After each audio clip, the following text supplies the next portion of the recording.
Feliz Navidad, and welcome to Seddon and Lacey's comic book stash Festivus special. It is a Festivus special as well, isn't it? My jumper's supposed to light up, but I fell asleep last night whilst playing Football Manager, and I had it switched on. No batteries anymore. I don't do festive wear. Though I have gone for a I nice red don't and black combo. I don't any other time of the year. I just want that clarified. I only do this at Christmas time. Now, Halloween, I can do Halloween. You know, I have lots of stuff with skulls on. Well, I mean, we're cramming our Christmas episodes into a much shorter period than Halloween, so I think that goes to show our love of festivals. Although, having said that, Christmas is my favourite time of year. I am a Christmas lover, and hence why we're having a Christmas episode, and hence why we're watching a holiday special. We are. So, our topic for today is the Guardians of the Galaxy Festivus holiday special. But before that, we can't break with tradition. Let's go to our reading corners. Right, Mr. Lacey, what have you been up to in your reading corner? That sounded more threatening than I meant it to. It's Christmas. I've got to remember that. So, as it is that time of the year, I have two festive specials and one brand new, shiny, brand new, shiny, only came out last week, shiny, brand new. Like a bauble. So, what do you want first? The shiny and new, or do you want the Festivus? Let's go shiny and new, and then we'll go Christmassy because mine are Christmassy. So, my new shiny and new one, Batman Spawn, the 2022 30-year anniversary of Spawn super crossover, one hit. I should have got you to write for the cover with that gubbins. Yeah, I didn't know this was coming out. I saw it in the Abstract Sprocket selling list because my local comic book shop, because it's great like that, every week puts up what's coming in. And then I saw this. It's a good idea, isn't it? As a retailer, to get you as you're buying the stuff to go, oh, I'll come back next week. Yeah, and I saw this and went, fuck, well, Batman, Spawn, together, with my reputation, shut up and take my money. This is, as you'd expect, is fucking beautiful. It is written by Todd McFarlane. I think he does some of the art as well in it. It is a throwback to the New 52, as it involves the Court of Owls. It is just literally perfect for me, you know. I love the Court of Owls storyline. I love Batman. We said, didn't we? It's It's one of the additions to the Batman universe over the last 5, 6, 7, 8 years that I think will be there forever. Yeah, and yeah, so this is great and left open enough that they could come back to this and do a whole run. I mean, does it? I'm kind of side there. Apologies, I didn't mean to side. Do we really want a Batman Spawn run? I'm asking the wrong person, aren't I? Yeah, Spawn and Batman, violence and evil and blackness and death. Of course, I want it. Different universes, though, aren't they? And this is where my comic collecting brain clicks in and goes, well, nothing's ever going to happen to Spawn in this, and nothing's ever going to happen to Batman because they're two franchise characters, and it's just a cash in. Yeah, and I'm the target market for it, and they can take my money. I will read it, like when it gets onto Infinite, which hopefully it will, unless there's some sort of deal with Image saying that it can't. But I don't know. I don't go into it with the excitement you do. I like Spawn. I liked Batman, or I like Batman, should I say? I don't really want universe crossing, company crossing things like this generally. See, I'm all for it as long as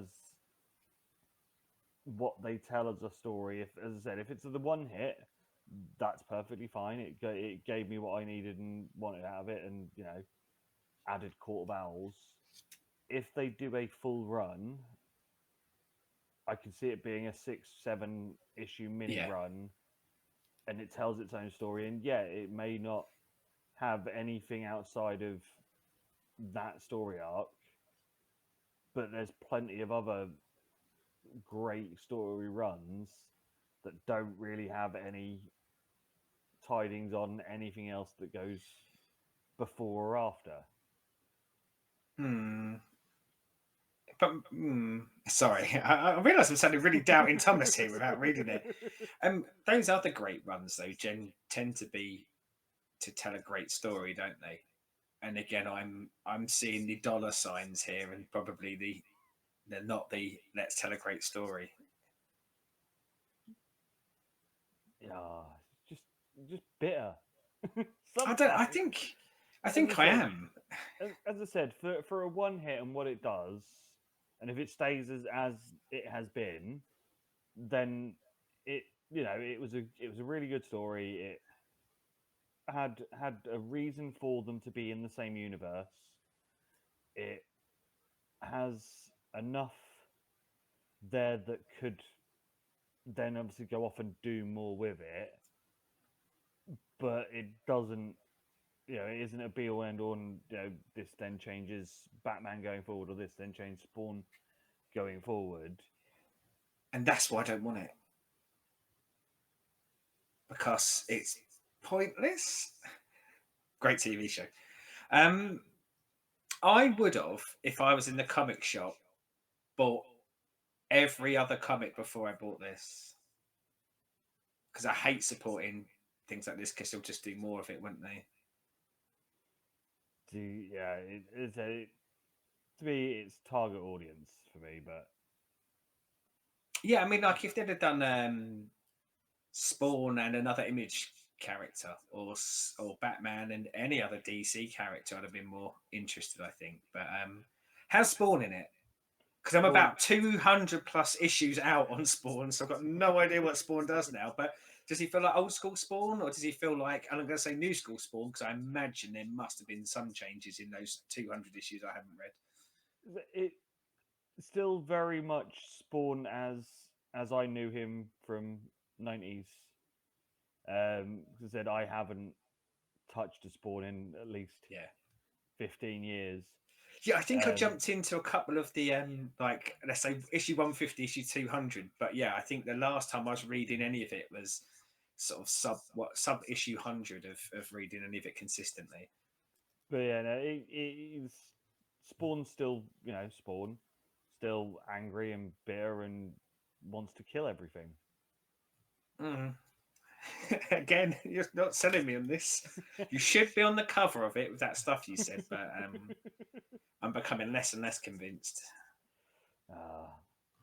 Well, maybe something else from the reading corner that you might, touch on, because it's festive. Woohoo! Detective 826, a one-hit story, which is Joker kidnapping Robin. Doesn't sound very festive so far, Chris. Well, it's at Christmas. He ties him up with Christmas lights and puts a bauble in his mouth. What more festiveness do you want? But yeah, it is a really fun little. I've just seen the title of the issue. It's called Sleigh Ride, isn't it? But with SLAY here. Yes. So yeah, that stinks of me again. But it's set at Christmas, so it's fine.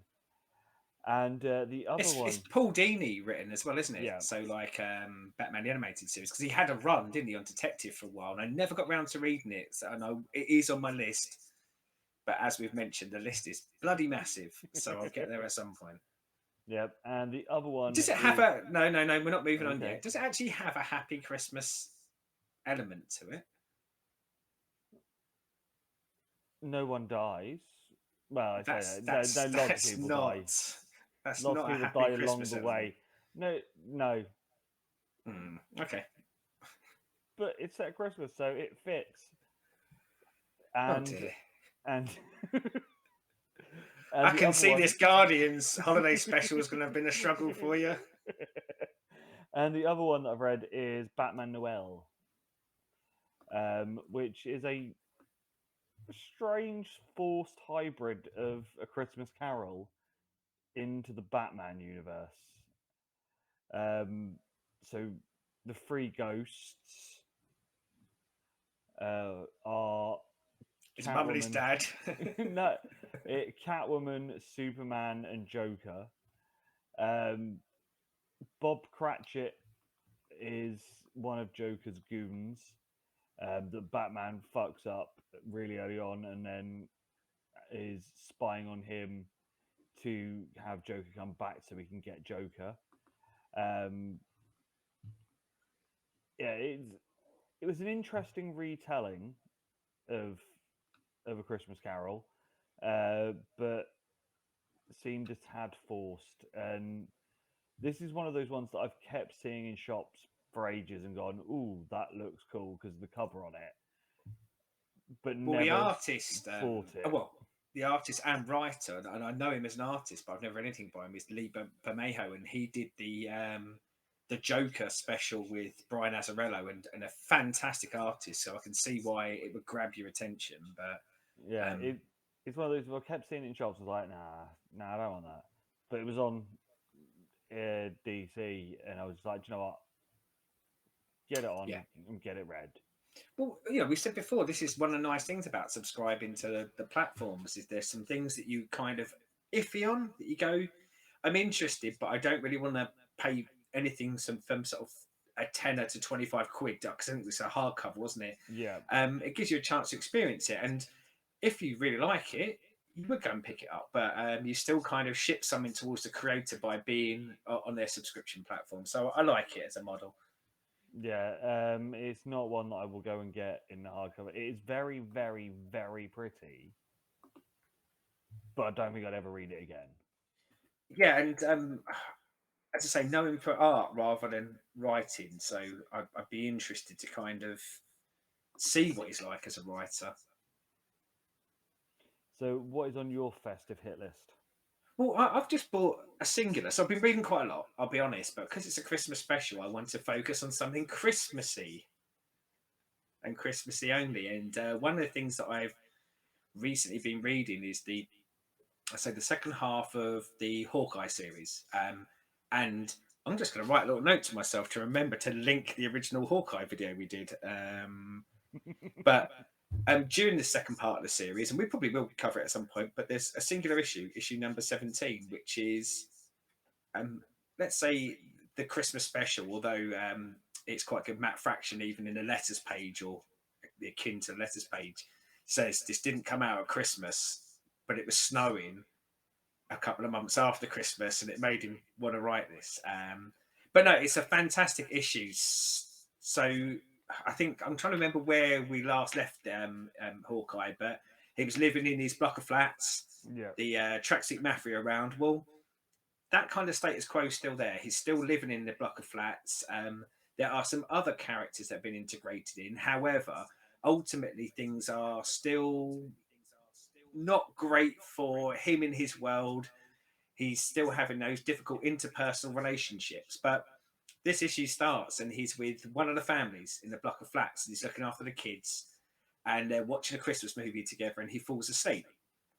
And then when he wakes up, it's an episode of the Winter Friends, which are a cartoon superhero team with Yule Dog, Rama in pajamas, Santalope, Samantha Hayne, the pagan princess, Kwanzaa Gator, and they're all kind of animalized versions of heroes. yeah, And in the Winter Friends home, or like a Hall of Justice equivalent, because this does kind of lean into Super Friends and DC stuff, there's Steve, the dog, who's the unpowered hero. I guess our Hawkeye analog here. yeah, And across the issue, there's a mean person who is got a sun for a face, but ultimately wants to get rid of winter, so melts all the snow and all of this jazz. And the story is about Steve. And Steve's a dog, by the way. I should mention this. Looks like Lucky the pizza dog. And Steve goes to rescue them, but along the way, there's lots of other dogs that help him. There's some amazing moments where dogs just keep running in the room and going, someone said, Steve, does that mean the winter friends need help? And Steve just keeps going, I could do this on my own. And you know, like for an odd standalone, it really does lean into everything this series is about. You know, like about Clint's desire or Clint's idea that he can kind of save the world on his own and he doesn't need other people. And it's beautifully packaged. It's Chris Eliopoulos who does the drawing for the cartoon part, and it's totally different to the art anywhere else in the series. And it's at the front and at the back. You return to David Arja, the Yeah. usual artist, and it is just a. I mean, this series is fantastic. We talked about the first trade when we did it, but this is one of the key moments where I kind of go, this is something a little bit different and a little bit special because they take their time out to do this and they do it brilliantly. And beautifully at the end of the issue, you see Clint asleep again, and Lucky the pizza dog comes and lays with him. So it's beautiful. I think I think we probably will at some point do Hawkeye Part 2, but this is a real treat when you get to this issue. So it stinks of you that has, lots of dogs.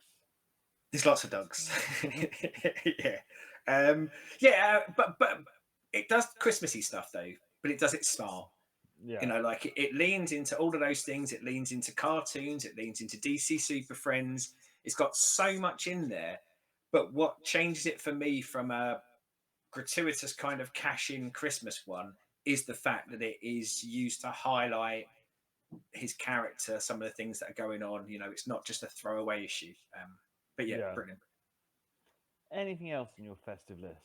No, I did actually almost read something that I think you'd have been very happy with, which was a Blade comic with a Santa Claus that was a vampire, but it didn't feel Christmassy enough for me, so I binned it back in. And I did start reading Oh, the Power Pack Holiday Special, but I haven't finished it yet. I need to see this Blade Christmas thing. I That's will. I'll drop you the link afterwards. Yeah, to say and that also stinks of me. it felt a little bit like I was cheating on you if I'd read it without telling you about it. So let's go into the main event of Yes. this festive period.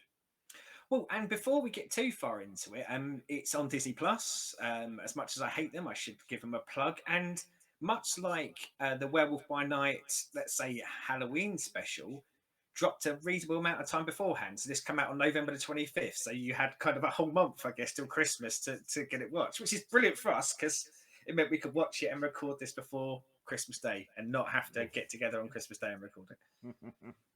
You're breaking the fourth wall. Oh yeah, sorry, we were doing this on Christmas Day. My family, I got sick of them. Chris is my real family.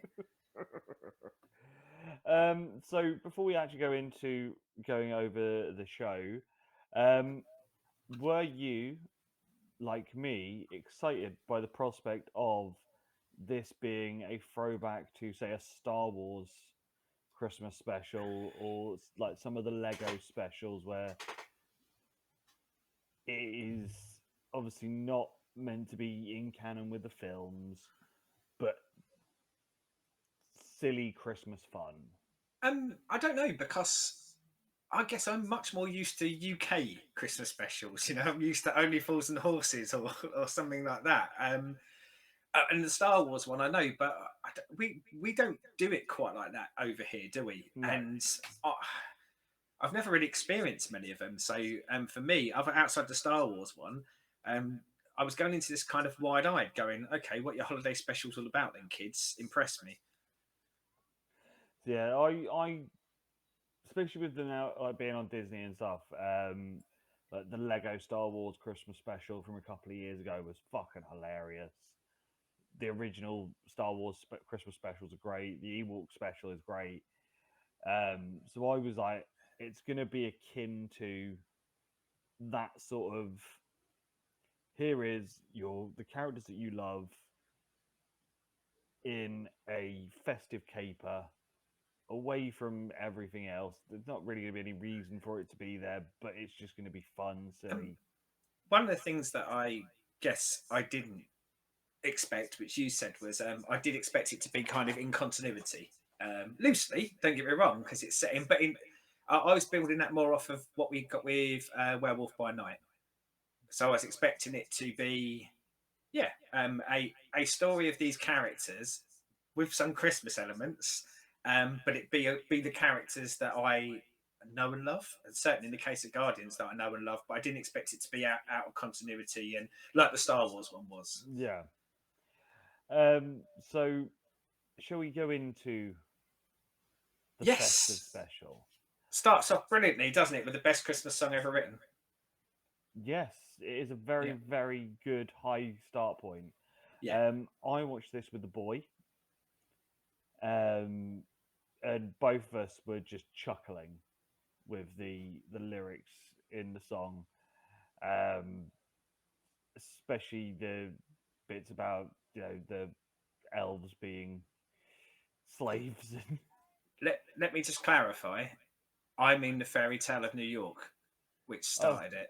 oh, I thought you were on about the No, no, because the opening scene is, or I say the yes. opening scene, the opening credits is "Fairy Tale by New York." That's the one that I'm claiming is the best Christmas song ever. But let's go on to the one that made you and the boy chuckle. So all right, we'll start with you. Well, no, no, So no, no, no, because obviously because like what that it is, is a big musical number, isn't it? To start yeah. off, like So the obviously we old 97s, aren't they? The band yeah. that does that Christmas song. Yeah, so obviously it starts with the fairy tale of New York, and we see that Peter is in an animated thing, which threw me at first because I knew that they had all the actors there, and I was like, "Is this going to be animated?" I guess Um, they didn't have Yondu. yeah, and it's Yondu, or they're on Yondu's ship. Quill and I can't remember what his name is. No, neither can I. But the one then gets Other dude. Yanu's powers. Having Christmas, Yanu comes out, tells them that raiders only steal or take what is theirs. They don't be given gifts and take handouts. It's better to steal than receive Yep. So or give. It's better Christmas to was steal than cancelled. give. Yeah. So Christmas was cancelled. Um, and the other dude is telling Mantis and Drax this tale of Quill's ruined Christmas. Christmas misery. Um, A big kind of starting point from a lot of Christmas movies, isn't it? Like yeah, that. Christmas is ruined, or Christmas is going to be ruined, or having to reinstate that feeling of Christmas for a character in it. So, I mean, it's leaning so heavily into its holiday, Christmassy special element straight away, isn't it? yeah. That animation style felt quite what ify to me, and I didn't like it. Yeah, it wasn't great. No, Thankfully, it's not there for very long. no, it is a bit part player in the story. Yes. So They then we paid get. for the rest of actors. Rooker wouldn't come in for this, but everyone else would. We then get the 59ers with their banger. So you say banger. I thought this was awful. I thought this was Oh, an awful song, and coming off a fairy tale in New York and kind of a Christmas setup, I was like, oh no, I'm really worried again now. If it's all like this is going to be problematic for me. So I did. I thought it was a really bad song, and I thought it was really badly fudged into it. Although obviously Christmas movies often have Christmas songs. yeah, said it's one of those of you could have gone away with not needing this at all, but then why else would they have Earth instruments on Unknown? There has to be a reason for it. It's just to play said songs. Um, we We get a obviously see, couple of snippets around here as well, don't we? You know, we said about being in continuity. There's a couple of lines in here with them talking about how they bought nowhere from the collector, yeah, which I like because again, it's kind of establishing it in the wider universe. And I'm guessing by the time we get to Guardians 3, you know, like that's properly their home base. And we can't move on yet Cosmo, motherfuckers. Oh, give me a Cosmo movie now. Cosmo and Rocket and their repairs. Just Cosmo. I don't need Rocket. Cosmo is a character I love from the comic books as well, so it's really nice when you saw snippets of him. I think in Guardians 1, it was a Yeah. really nice Easter egg moment for comic book fans, and I kind of hope that we would get more Cosmo along the way. And even if it's just here, I'll take that.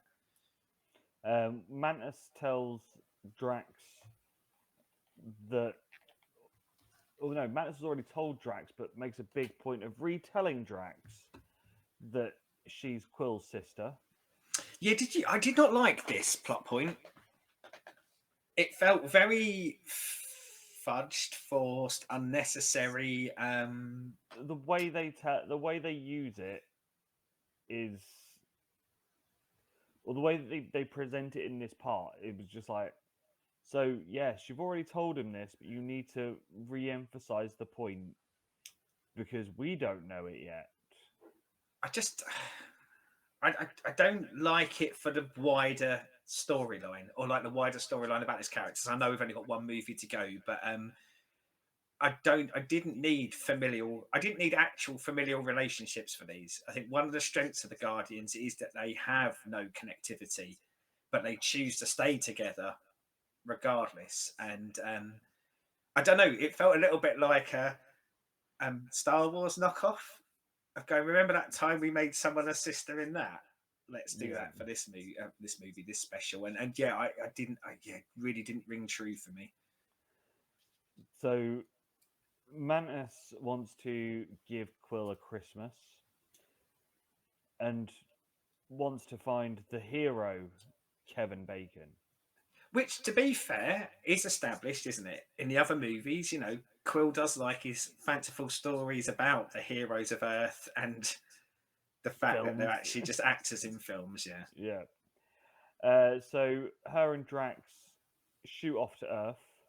as they would. I mean, it feels like what a Drax would do. Yeah.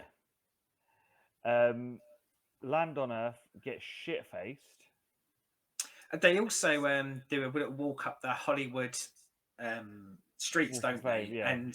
And they establish GoBots as part of the Marvel universe, because they even say like a GoBot killed, I don't know, Drax's brother or cousin or something like that. I can't remember what it was, but I was just absolutely shocked. I was like, GoBots in the Marvel universe? Bring it on. Yeah. Lots of Disney characters and stuff in there as well, like Pirates of the Caribbean and Yes. all the Disney licenses, just to put that there. Yeah, just to remind you to watch the other stuff on Disney Plus right Yeah. now, streaming live. They then go into a bar and do shots. Mantis and her two-handed shots and spitting dust. Yeah. Do a bit of I dancing. like this. I want more. Do dancing. Get more shit faced. Yeah, they're kind of like really playing into that. So we're like Christmas. So they drop into Hollywood. Doesn't feel particularly Christmassy, but they're doing that fish out of water thing, aren't they? And Yeah. that's what Drax is for. That's what Drax is for. But yeah, they're very much they're kind of interacting with people in the nightclub, asking them, "Do you know Kevin Bacon?" And they're just like, "Well, I don't know him. I know of him." And yeah, they, as you say, they just party the night away. They then are found outside said club, and a woman with the tour guide of where everyone lives in Hollywood, because that's a thing that's always referenced in TV shows and films. Yeah, I wonder how much money those people make. Because like we could go and do that. Exactly. Mantis uses her power to get it for free and to be given the money that they have on her. Yeah, she absolutely robs that poor woman. And I say that poor woman, I mean, maybe she's been robbing people for life, taken into celebrities' homes that they shouldn't, but I do feel that's a bit harsh. Yeah. We then see Kevin Bacon in his house, telling his family that they are not there yet, but they're coming in for Christmas, and he's got It's got all the prezzies the and presents and everything, yeah. and all the decorations ready. obviously couldn't afford his family to appear either. um, then Drax and Mantis go to Kevin Bacon's house, bounce on the doorbell, doesn't let him in, annoys the piss out of it, and then they jump over the fence. Yeah, there's a little bit of kind of aggression being shown by Mantis towards Drax, isn't it? Because like Drax is doing his talking over the top and criticizing her, and something that we didn't see in Guardians 2, but I'm presuming they're layering it in now to come back for Guardians 3, is that she's becoming her own person to a degree and not maybe so subservient or so willing to just placate everyone. Yeah. Drax lobs her over the fence and he jumps over. Yes, did I mean, I know there's a bit more to go, but that was obviously one of their comedy moments, wasn't it? She Yeah. says, Drax, do you think you could throw me over the fence? And clearly had more to say, and he just throws her over. And then there's a kind of a bicker about how she didn't let him finish his sentence. How was the humour hitting for you at this point? It wasn't. Yeah, same here. It really And was struggling for me on the humour stakes. yeah, even the boy wasn't loving this by this Yeah. point as well.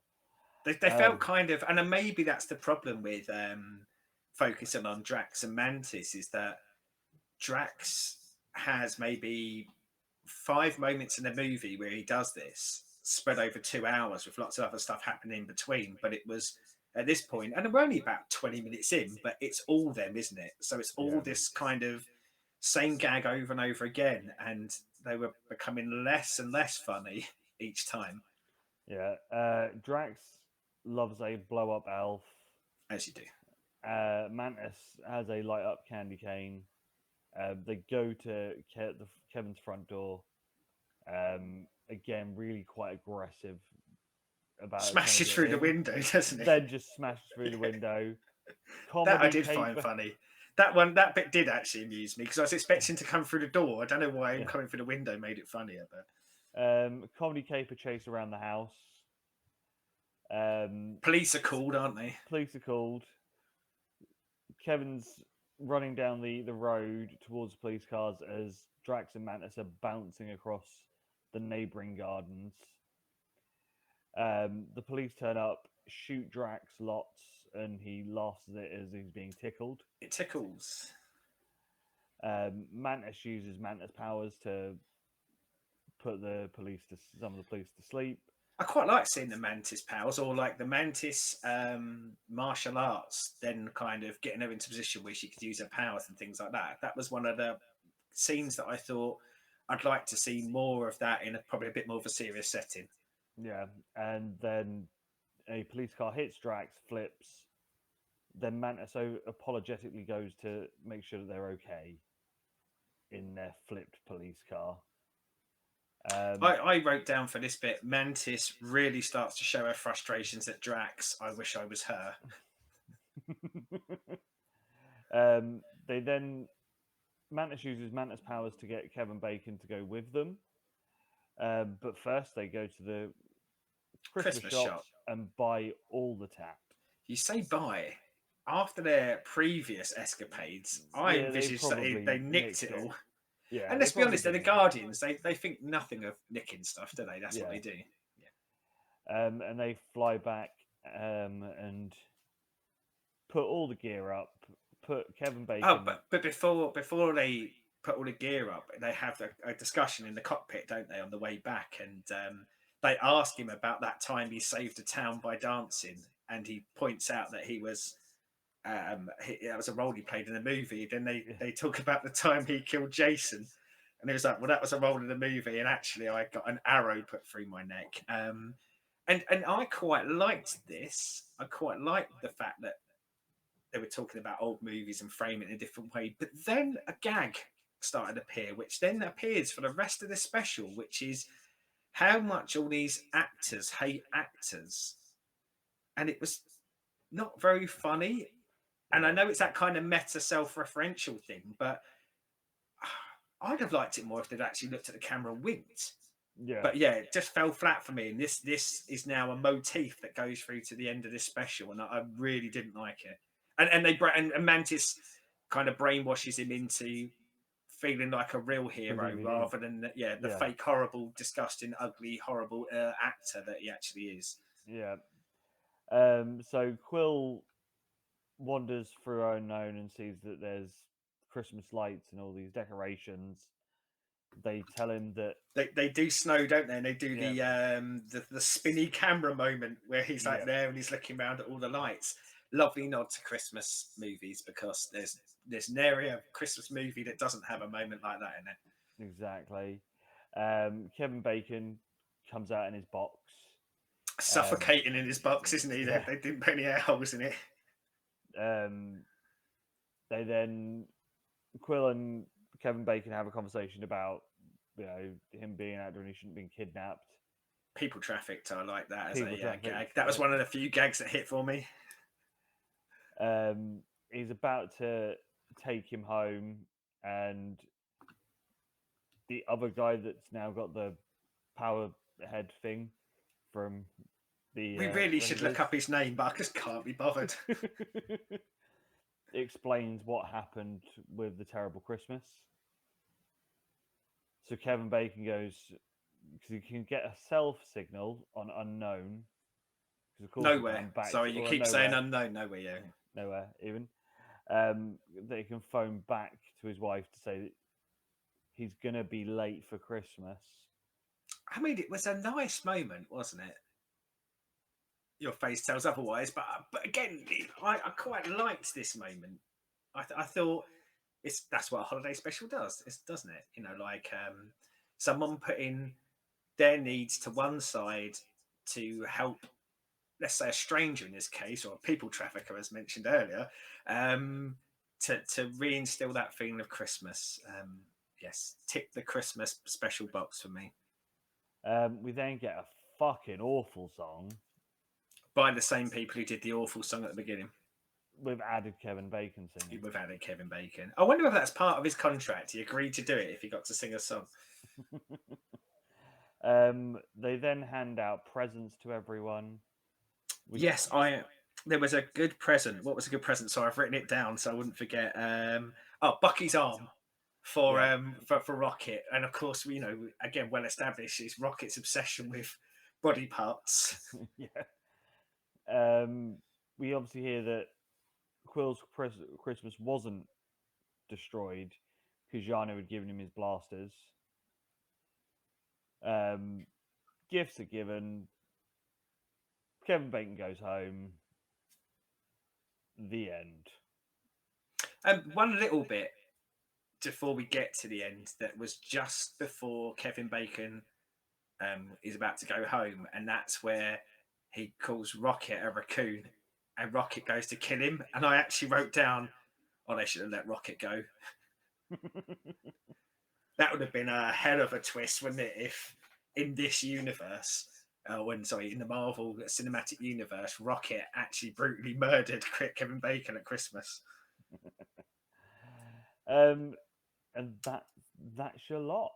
We did get a post-credit scene, didn't we? They were making Groot into a Christmas tree, and then they kind of go, like a holiday special next year, eh? I don't know if that will, but puts his arms down and the lights all fall off. Yeah.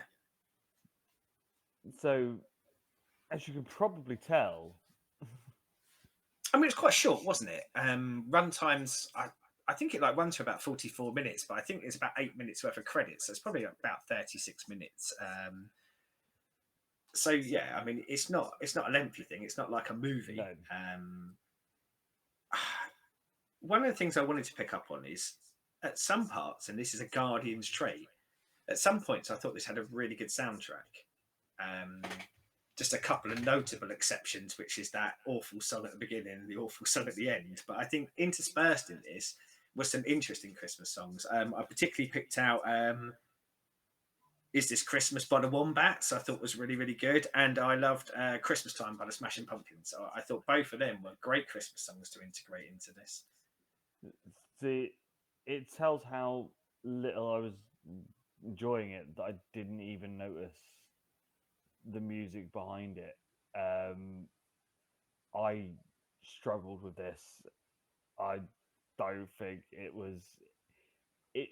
it was trying too hard to be all the Christmas tropes and the known Guardian tropes, but it doesn't. What they don't fit and work together. The Drac, as you said, with the Drac stuff, Drac that stuff is great, spread over a 2 hour film.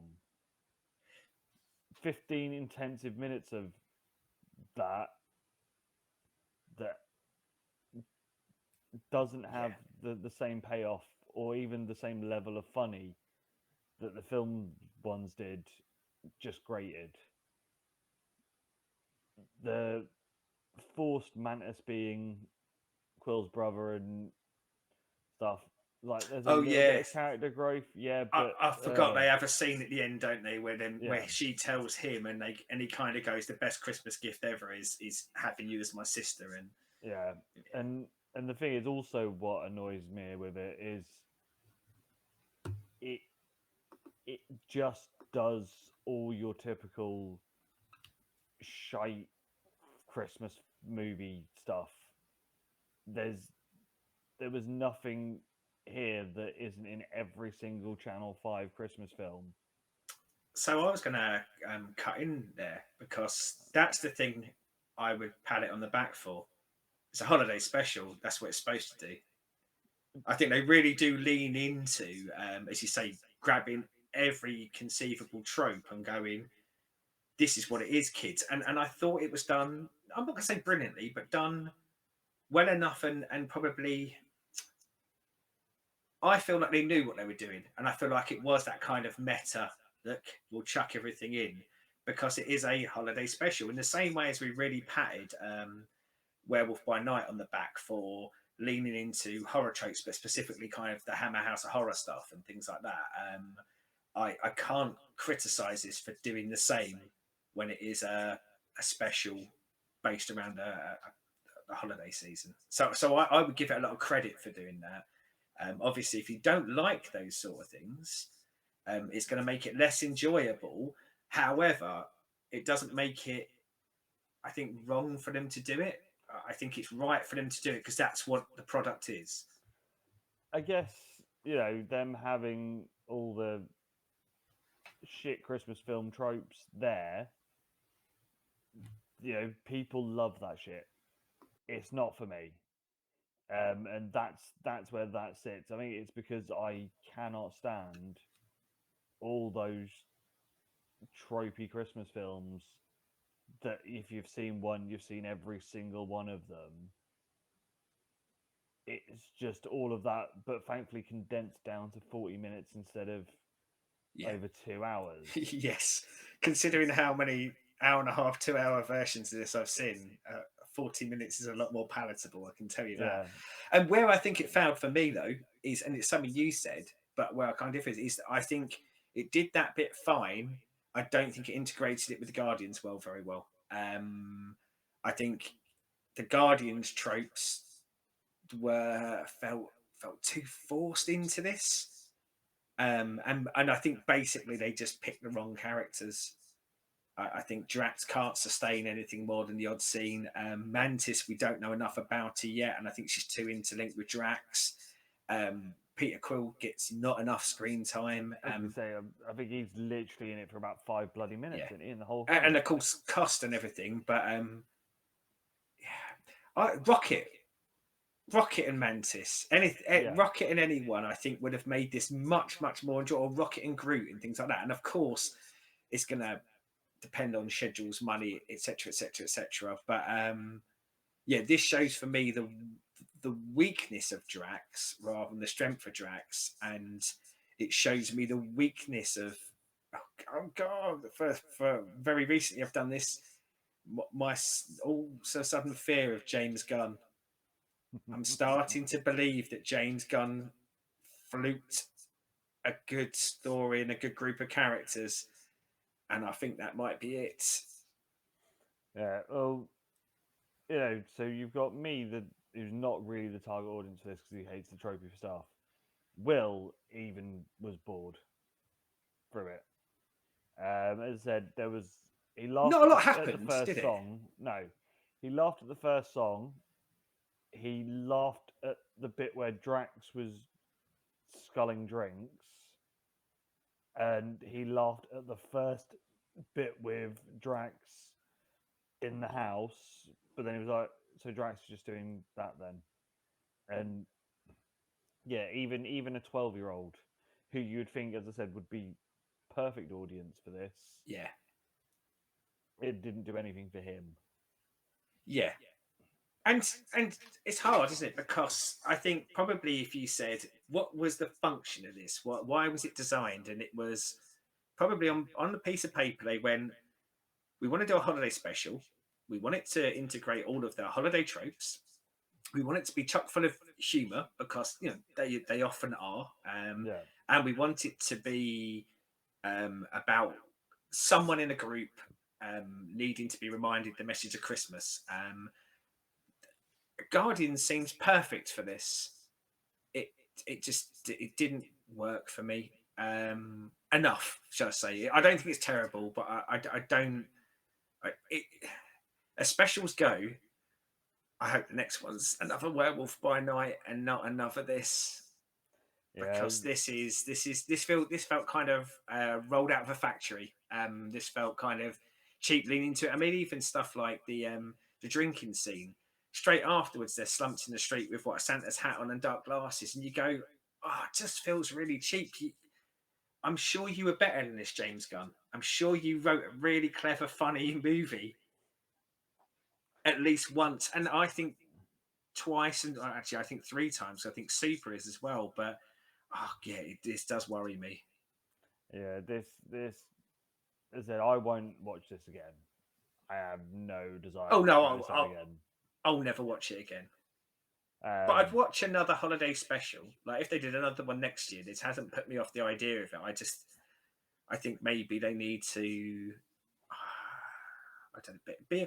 One of the things I hope for, and we said this about Werewolf by Night, but we said this about all of our favourite Marvel Cinematic Universes, is when I think it's at its best, it takes the Marvel characters, the Marvel superhero stuff we know, mixes in other genres, and mixes them in really well to make an even better product. So we had our Marvel superhero characters, we had Christmas, and this time it didn't work. It felt like a quick effort. Felt like they knocked the script up for this in 10 minutes for me. yeah. Um, so yeah, if you haven't watched it, I probably wouldn't. But if you like tropey Christmas films, it's all of them in 40 minutes. I'd watch any of the movies that have been on the afternoon on Channel 5 for the last week before I'd watch this again. Because I think they probably at least know what they are a little bit more, and they don't overly rely on Drax, which is clearly a mistake. Yes. So that is us for our Christmas special. Yes, Nice back and next year short. for another one of these. Nice and short, so you haven't got to run away from your family for too long. As always, But if your family are really getting on your nerves, there's a plethora of stuff on the channel, so keep the headphones on and keep watching.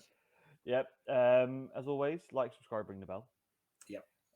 Thank you for everyone that has subscribed over the year. Yes. Some Yeah, because massive this growth. is. I was thinking about this today, and we'll probably do something on our kind of end of year thing. But this is our first year, really, isn't it? I know we were doing some stuff somewhere else before this, but and I will look back and check. But I think kind of the channel went live with actual videos or new stuff around Aprilish, something like that, maybe May. So yeah, we are kind of in our birth year. So yeah, thank you for anyone who's come along so far. And if you're joining us later and watching this in the future, then thanks for joining us then. Yes. Comments down there what you thought of Guardians.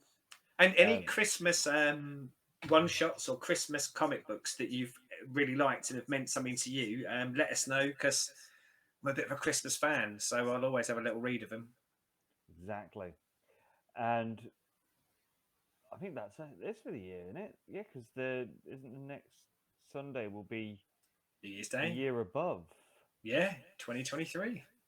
So have a good Christmas. Have a good New Year's. Hope you get lots of good comic book presents. Always, always. And until next year, goodbye and Feliz Navidad.